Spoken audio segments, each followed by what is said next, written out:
शेर के नाम पर वाल्मीकि और जाटा समाज में या और अन्य पिछड़ा समाज में एक सुप्रीम कोर्ट ने जिससे इंसाफ की सिर्फ उम्मीद है, अंतिम विकल्प वही बचा है सुप्रीम कोर्ट, और उसने एक डिसीजन दिया। क्या मानते हैं कि वो हमारे खिलाफ समाज में फूट डालने का काम किया है?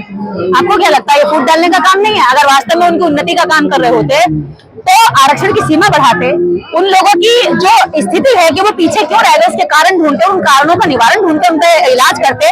लेकिन ऐसा तो कुछ किया ही नहीं। जिस समाज को आज तक आपने शिक्षा की तरफ अग्रसर नहीं किया, जिस समाज को आपने कभी ये नहीं कहा झाड़ू छोड़ो और कलम उठाओ, उस समाज के लिए आप कह रहे हैं कि जाओ जाकर के, जिसकी जिम्मेदार खुद सरकारें हैं, जिसकी जिम्मेदार खुद स्टेट है, जिसकी जिम्मेदार खुद केंद्र है, केंद्र को एक तरफ रख करके जाति विशेष को उनके सामने टकराव के लिए खड़ा कर दिया, तो ये गंदा और घिनौना काम है। और अगर सुप्रीम कोर्ट ऐसा घटिया राजनीति करेगी तो फिर राजनीति क्या करेगी? अपने समाज को, जो पिछड़ा हुआ समाज है, आज भी शोषित वंचित है, आजादी के 77वें साल में भी, क्या संदेश देंगे आप? मैं यही कहना चाहूंगी कि इस भारत के अंदर जिन लोगों को वास्तव में न्याय मिलना चाहिए था, जिनके लिए वास्तव में संविधान लिखा गया था, उसकी रचना की गई थी, उसमें ऐसे प्रोविजन किए गए थे कि वो आगे आए, जो पिछड़ी भूमिका में रह रहे हैं वो मुख्य भूमिका में जुड़े और देश के निर्माण में अपना योगदान निभाएं। ऐसे लोगों को आज तक नहीं आने दिया, जबकि इसके एवज में संविधान के अंदर आरक्षण का भी प्रावधान किया गया, स्पेशली ताकि उनको उठाया जा सके। और संविधान के तहत दिए गए आरक्षण को हमेशा से टारगेट किया गया, उसको हमेशा ये कहा गया कि ये तो गरीबी उन्मूलन का कार्यक्रम है। लेकिन ऐसा नहीं है। जातियों के आधार पर कल एक ने सवाल किया कि मेरा भी एक आदमी गरीब है, ब्राह्मण भी एक गरीब है, क्या उसको भी आरक्षण मिलेगा? ब्राह्मण भी जो है बहुत नीच है कर्म से, तो क्या उसको भी आरक्षण मिलेगा? तो मैंने उसको यही सवाल किया, मुझको यही जवाब दिया कि हाँ, क्यों नहीं मिलेगा, बिल्कुल मिलेगा। इसके बाद दादा को सदियों तक शिक्षा से दूर रखा गया हो, इसकी माँ का शुद्धिकरण करने के नाम पे, इसकी बहन का, भाभी का शुद्धिकरण के नाम पे घर में 3 लाख दलितों ने अपने घर में रखा हो, और दूसरी शर्त यह स्वास्थ्य, शिक्षा और रोजगार, इन तीनों से सदियों तक दूर रखा गया हो, और जो ग्रंथ है उनको लिखने और पढ़ने दोनों पर सजा दी गई हो, और सामाजिक व्यवस्था में इन्हें बस्तियों से दूर रहने का आदेश दिया गया हो, इन्हें सड़क पर चलने का नहीं अधिकार दिया गया हो। हाँ, ऐसे ब्राह्मण को भी हम आरक्षण की सीमा में शामिल कर सकते हैं।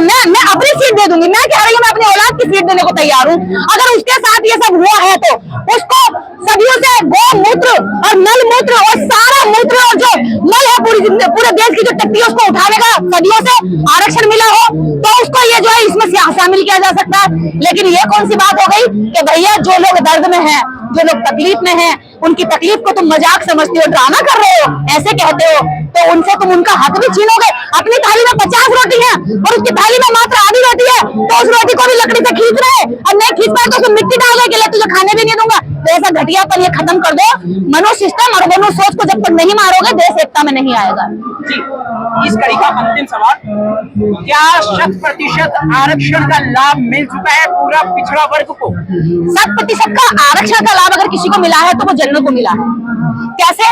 सदियों उसने शिक्षा पर एकाधिकार रखा है, तो वो षड्यंत्रकारी रहा, कलम से उसने एनएफएस किया, अभी एनएफएस करता है, बैकलॉग करता है, तो वो क्या है?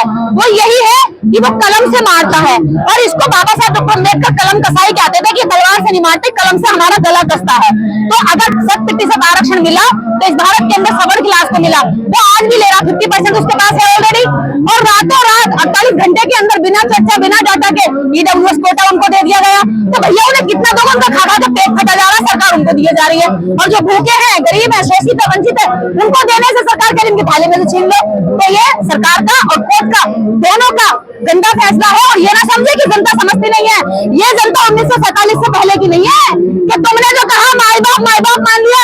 ये 1947 आजाद भारत के बाद की जनता है। ये पढ़ा लिखा युवा है, ये वो दलित नहीं है जिसकी कमर में रीढ़ नहीं हुआ करती थी, इसकी कमर में अब पूरी रीढ़ है और सीधा चलता है। सवाल करेगा आखिर मेरा हिस्सा गया कहाँ? अगर तुम्हें लगता है कि किसी ने ज्यादा खा लिया तो जातिवार जनगणना कराइए, जिसकी जितनी संख्या है उसको संख्या अनुपात में दे दीजिए। काहे की बेईमानी, काहे की चीटिंगबाजी? हमारे जो आपस में मनभेद हो रहा है कि ईडब्ल्यूएस से वो ज्यादा खा गए, हमारे मन की भी नफरत मिटेगी। उनको लगता है कि आरक्षण से हम ज्यादा खा गए, उनके ही मन की नफरत मिटेगी। और जातिवार जनगणना कराइए, और जिनको दर्द होता पेट में कि भैया आरक्षण मिल रहा है 75 सालों से, तो पहले ये बताइए 2000 सालों से तुमने सारा जो आरक्षण रखा उसका हिसाब किताब कब होगा? बैठो, चलो कर लो हिसाब अगर करोगे तो तुम्हारा सिर के बाल से लेकर पैर के नाखून तक तुम जो है ना दलितों के कर्ज में बिंदे हुए निकलोगे, कर्ज नहीं उतार पाओगे, तो बेईमानी नहीं चलेगी और ना बेईमानी होने देंगे। आप जाति जनगणना की बात कर रही हैं और वो कहते हैं कि जाति जनगणना करने से जातियों में लोग बट जाएंगे। अब कौन से इकट्ठे बताओ कितने ऑनर किलिंग होती है? तुम करने लगे ब्राह्मण की लड़की शादी, रात को ही ना सर पूछ के मार दिया जाएगा, आंखें कहीं मिलेंगी और नाक कहीं मिलेगी और हाथ कहीं मिलेंगे। तो कहाँ है तो मुझे बताइए ना, कौन सी जाति आपस में शादी करती है? ऑनर किलिंग को जानते हो? ऑनर किलिंग यही होती है, अगर मन मर्जी से अगर आप किसी के साथ रोटी बेटे का संबंध रखना चाहो तो समाज बहिष्कार कर देता है। समाज कुछ छूता भी नहीं है, देखता भी नहीं है, साथ में बिठाता, शादी ब्याह में बुलाना बंद कर देता है। तो कहाँ खत्म हो जाती? जाति व्यवस्था जो है आप इस पे आघात कर रही हैं, क्यों ना करें? गलत कर रही हैं, बता रही हैं। जाति व्यवस्था कब तक सुधर पाएगा? क्या ये जब ये सुधरेगा, ये जनता सुधारेगी। और ये जब अपनीता आती है ना तो अच्छे को ना कान पकड़ के सॉरी बोलना पड़ता है। तो ये सरकार भी सॉरी बोलेगी। और ये डॉक्टर अम्बेडकर की जो संतान है ना, ये तो और भी ज्यादा अग्रेसिव है। क्या आपको लगता है कि बहुजन समाज ऐसी पहल कर रहा है जिससे जाति व्यवस्था टूटे? नहीं हो रही है क्या? आपको नहीं लग रहा है ये जाति व्यवस्था टूटे? आज आप ये छान है कौन सी किसके मुंह पर कौन सी जाति लिखी है? ये समस्त जातियों के लोग यहाँ पर हैं और वो इसीलिए क्योंकि उन्हें लगता है कि डॉक्टर अम्बेडकर ने हमें आजादी में हमें भी कुछ योगदान दिया है, तो वो लोग जागरूक हो रहे हैं, वो जातिवाद नहीं मानते। देखिए जातियां जब खत्म करनी है तो जातियों को उनके आधार पर उनको हिस्से की बंटवारी हो, वो जातियों के आधार पर हो। कैसे पता करोगे आपने किसने ज्यादा खा लिया? क्योंकि जाति के आधार पर लोगों ने छीना है। जो क्रीमी लेयर आया है उसका कोई डाटा है सुप्रीम कोर्ट? कोई डाटा नहीं है के पास। सुप्रीम कोर्ट के पास SC/ST रिजर्वेशन के क्रीमी लेयर का कोई डाटा नहीं है, लेकिन सुप्रीम कोर्ट के क्रीमी लेयर का डाटा निर्देश के पास है। पूछ लो, जज का बेटा जज बनता है, कॉलेजियम से जज का बेटा जज बनता है और DY चंद्रचूड़ का बेटा खुद जज बनने की तैयारी कर रहा होगा।